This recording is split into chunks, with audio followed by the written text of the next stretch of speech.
tell a story. A story? Yeah. If you can speak loud so everyone hears you in the back too. Yet another country. And it may be the most recent example of highly aggressive biopolitics. So could you stand up or maybe just or talk really a bit louder, a bit more? I'll try to talk even more louder. Thank you. So I'd just like to offer a sample of one of the most recent and highly aggressive biopolitical interventions. It's been sort of the Chinese state attempting to limit its citizens to having only one child. It's been employing various means, including also forced sterilizations, but also more subtle means, like if you have a second child, we won't give him or her a birth certificate, and they will not be able to attend school and will not be able to get a good job. And you will pay more taxes, so it becomes like a middle class privilege to have two kids. Yeah. Yes. If one wants to see examples of what is happening in a fairly modern country, regardless of everything, take a look at that. Although that policy may be dissolving since population growth has sort of leveled off. And it is ironic for me that states have for long neglected that if they really wanted to stop population from growing, they would create ideal living conditions for people. Because if all the children who are born, if they live, and if people have many other pastimes besides trying to put bread on the table, it has been proven that population growth slows.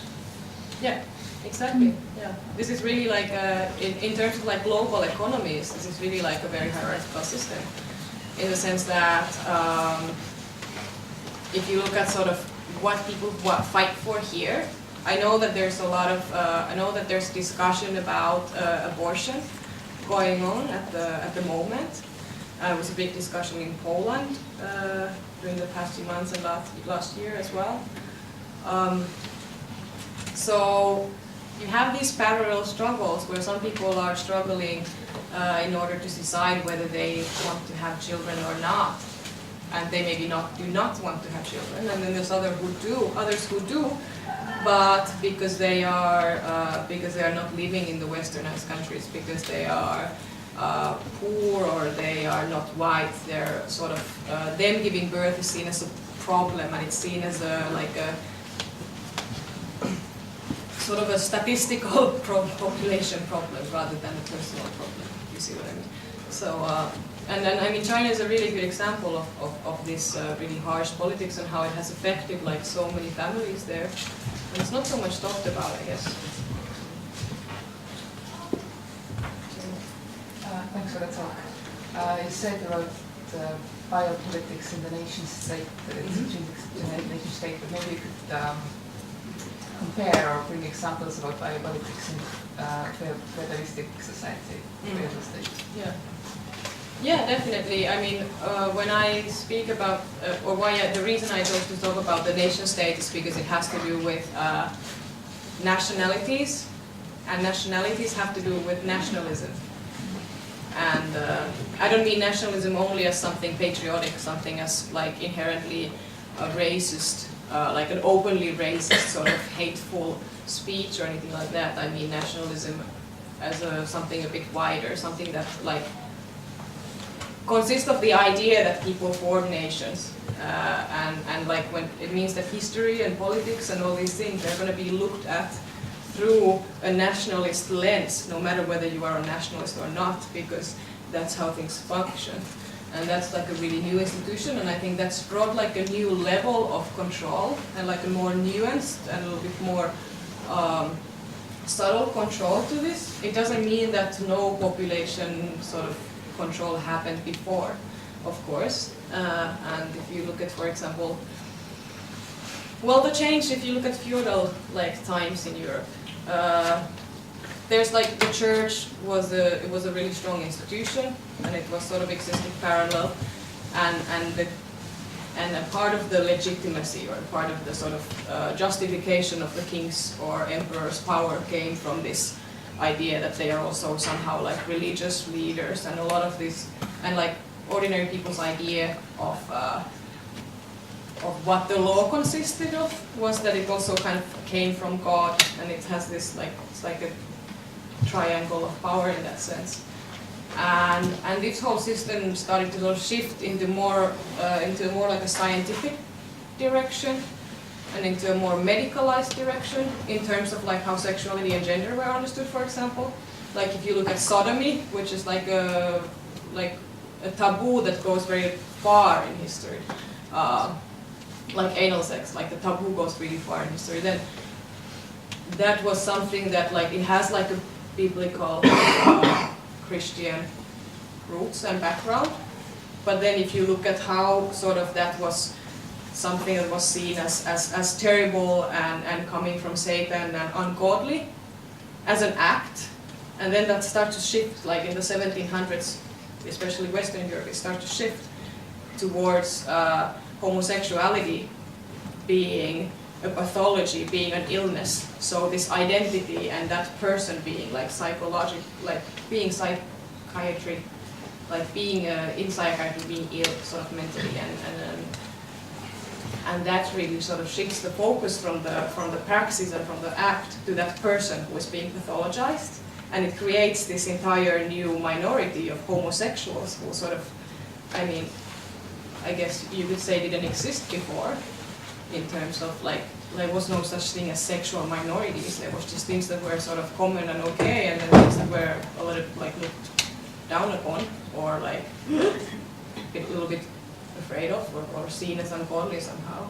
So it's a different praxis, and I mean I'm sure that it happened, and I'm sure that it's there, but I think that like the sort of arrival of science and capitalism, it really sort of shifted the focus to this into this sort of more systematic biopolitics in a way that sort of had like it's just so much more nuanced. And I think to include the history, I would have to like read a lot more books, and I would have to sort of do another lecture. But it's very interesting, definitely. So I just noticed this sign here, and Soome Instituudi, I assume that's an institution of the Finnish government, correct? I can answer we that. actually have a representative. Yes. I'm not Funded by the Finnish government? NGO, not straightly related to the government, no. Okay. We get a lot of funding from the government, Got but it. we are not under the government. It just struck me that you're a Finnish person talking, funded by the Finnish, sort of indirectly by the Finnish nation state, talking about the biopolitics of and nationhood. Yeah. I'm just curious what your thoughts are on that. It just amuses me. Yeah, isn't it wonderful? I also forget to mention in the introduction that I'm an anarchist and among a lot of other things. And like I said, I'm also a subject to this biopolitics. I talked about trans people's forced sterilization, for example, which is ahead of me if I want to change my juridical gender. So yeah, it was sort of, it was very interesting to be. Of course, this is an NGO, but yeah, like you said, like it was said, they get. I mean, the Finnish state has, of course, has an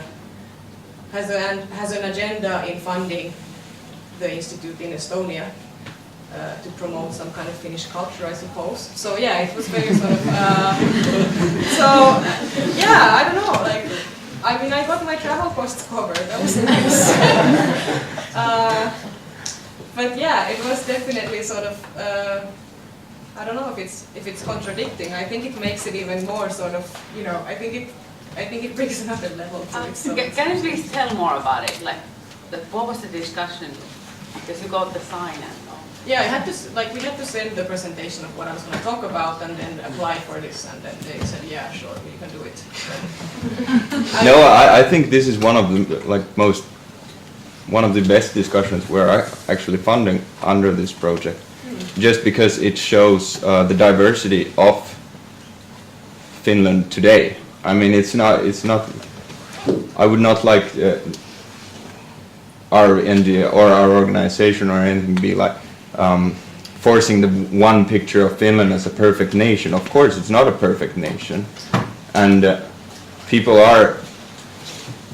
I like that people are fighting for Finland to be a better country from different directions, and I think this is one of the most important issues. I mean, it's a huge shame that the trans laws are still what they are in Finland in 2017, and this is nothing we should not talk about, especially during this celebration of 100 years of independence. I mean, it can't be just us being proud of being what we are. We have to look into what we should be, and this is number one priority, I'd say. It's not going to happen during this government because of obvious conservative reasons, but for example, it was very close of getting into the discussion during the last government, but also fell because of certain conservative powers fell in the last second. This whole 100 years of independence narrative is very, very interesting in Finland at the moment, and I suppose it's going on in Estonia, but in Finland it's being made like I think that there's sort of more hassle and more visibility around it. It's a very charged topic. And I mean, it is very interesting because the next year is going to be 100 years from the civil war in Finland, and I wonder if that's going to be debated or discussed or celebrated in some way. I have no idea. But yeah, it's interesting because I see the whole 100 years campaigning as very, very nationalistic, and it sort of puts me off. And then at the same time, I know there's a lot of these like libertarian leftist initiatives, like in Tampere, for example, these working class history projects, and they are trying to reclaim this history as something sort of that that the working class was involved as well, and they put up these exhibitions, and they sort of want to see they want to show the 100 years of inequality as well, and they've like sort of, I think that they have gotten funding for this project because of all this like nationalist hassle. So it's very yeah, it's interesting and confusing. I just wanted to add maybe one more point to it, because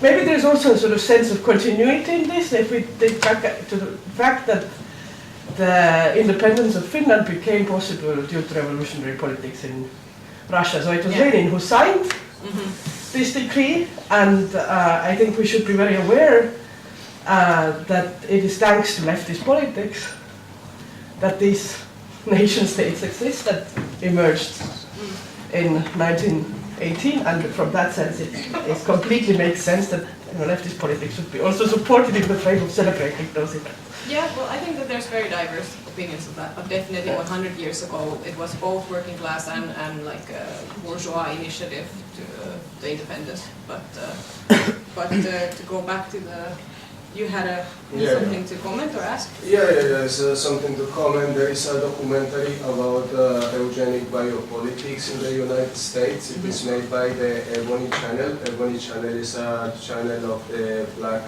community in the United States. And it's horrible because they show how the state were practicing like sterilization in black women, as they were telling, from poor backgrounds, by tricking them and telling them that they were offering them healthcare. So the black woman will go there thinking that we're gonna do something good for them, but at the end they were sterilizing them without their knowledge. Yeah. And it's a very horrible documentary, but it's like, so it's better to know this kind of stuff happened. So I think the documentary is available in YouTube or Ebony Channel if you are interested. This whole thing around coercion and forcing people to sterilization, I think it's a very good point. Glad you mentioned it, because it was often also done without letting people know what was really being done to them. So, and this, of course, has to do with like power and knowledge and education and all that, and the sort of who can sort of choose where they get healthcare or not. And again, it becomes like a class issue as well as like a racial issue. So. Can I comment one more time? Yeah. about the previous discussion about 100 years of like Finland and Estonia, there is a bigger problem which needs resolving 100 years from the October Revolution. I guess lots of talk will occur on that topic. I also think I noticed the difference between the behavior of old feudal states with regard to population and the new nation states. I think there was a transition at some point from simply thinking that more subjects for the king is good, like they should treat like hell, because then we have more cannon fodder. When the nation state was invented, then the divisions between nations became more pronounced. It was an us versus them situation already, and the cohesiveness of the nation started becoming an issue for the newer states. I think the old empires didn't care that much about who was the subject of their king, as long as they were subjected. The new states started caring about that. Yes, yes, that's super point in a nutshell. Is there any other questions or comments? I would like to comment about this testing like pills in third countries. They are still doing it with like AIDS medication. Yeah. They have like in many third countries like kind of research centers that are like safe spaces for local homosexuals, and then they can be there, eat, and do all the fun stuff, and then they get drugged, and they be tested, and then they go outside and test them or not. Yeah. So it's still going on. Yeah, definitely this medical testing really sort of follows these hierarchical lines of who is to be protected and who is like whose life is sort of worth protecting in that sense, and sort of whose health can be tested on, how can we who can be sort of imposed to the testing in order to sort of protect somebody else's lives.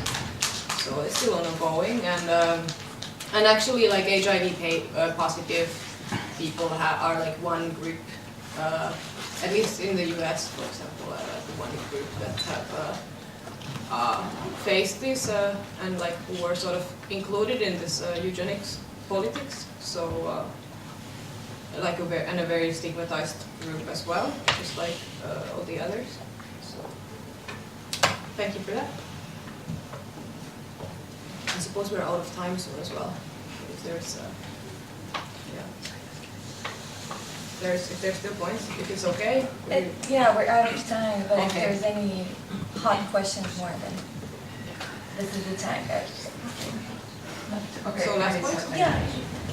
You had on the Jasmine case slide, you had the slogan or the statement that said to abolish the Nordic model prostitution. What would be the ideal, if there's an ideal model to regulate prostitution? Yeah. So what would be like? Well, technically it's a Swedish model. In Sweden,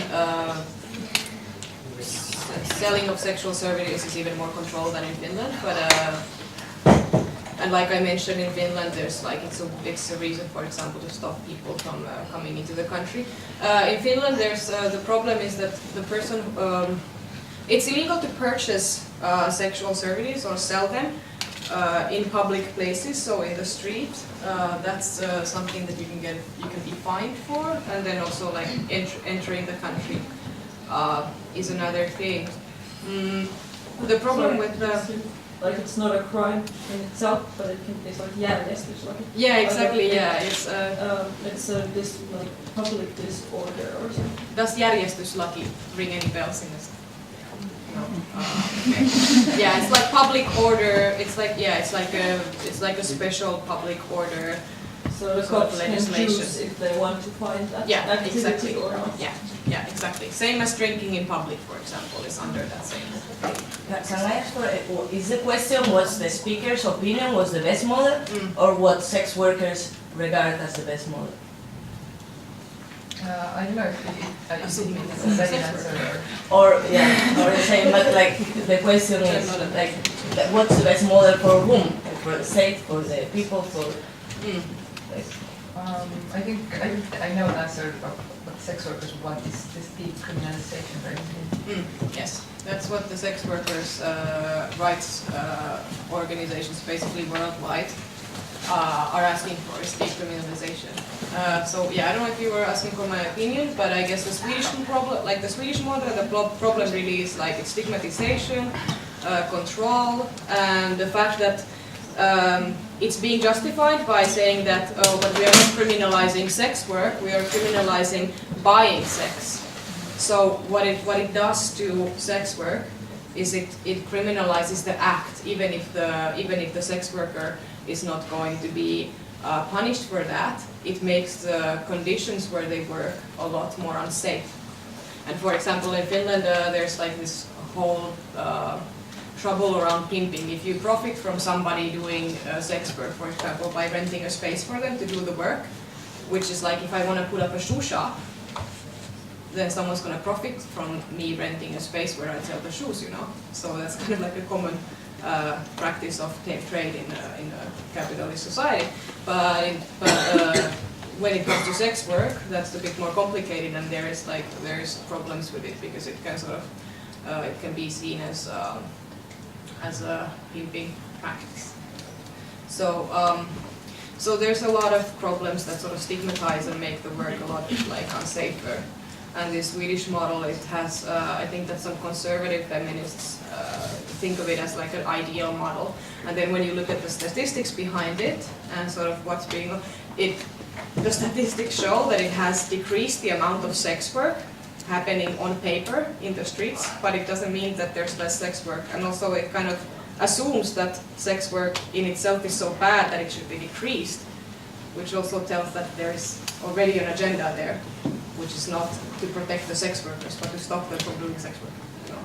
So I don't know. It's a long conversation. It's been going on since the 70s, and I don't know. I hope that we got over it and decriminalized the whole business. I mean, unions. If you look at who has really been efficient in giving people safety and rights at work, it's really like it's a strong workers' unions. Maybe that could be an answer for sex work as well, for sex workers to unionize. And then but that would mean it would have to be seen as a form of labor, just like any other. And that's, I guess, the problem that people don't see it as legitimate work. So, if that answers your question. Thank you. I think we're really out of time.